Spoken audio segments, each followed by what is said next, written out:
বৃহস্পতিবারে গুলি খাইছে, শুক্রবারে সে মারা গেছে। মেহেরবানি করে ওনাকে খুঁজে বের করেন। ওনার সম্পূর্ণ দায়িত্ব নেওয়ার তৌফিক যেন খোদা তাআলা আমারে দেন। দ্রুত ওনার খোঁজ চাই।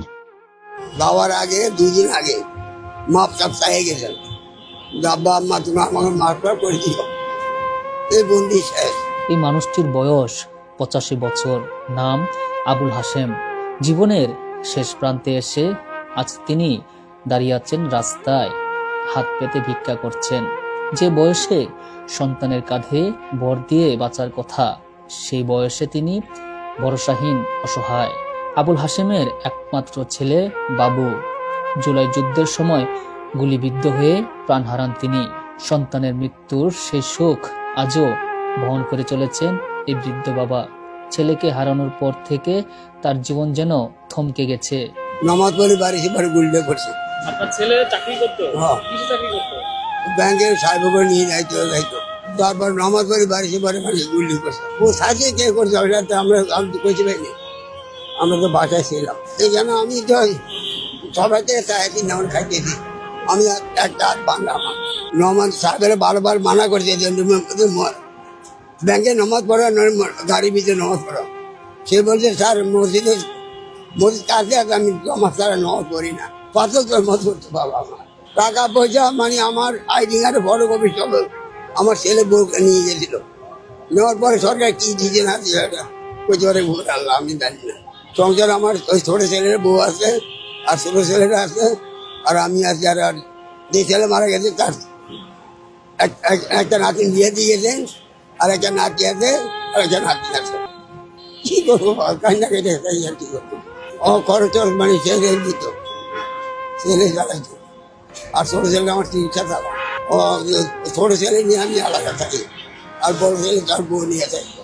যাওয়ার আগে 2 দিন আগে মাপ চাপ চাইয়ে গেছেন, আব্বা আম্মা তুমি আমাকে মাফটা করে দিও, এই বন্দি শেষ।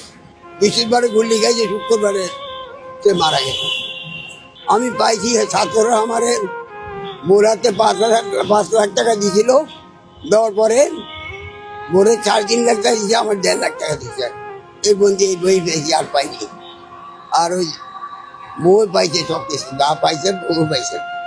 আমার আইডি কার্ড ফটোগুলি যে সবকে নিয়েছে, মানে তারা কিছু পাইছে।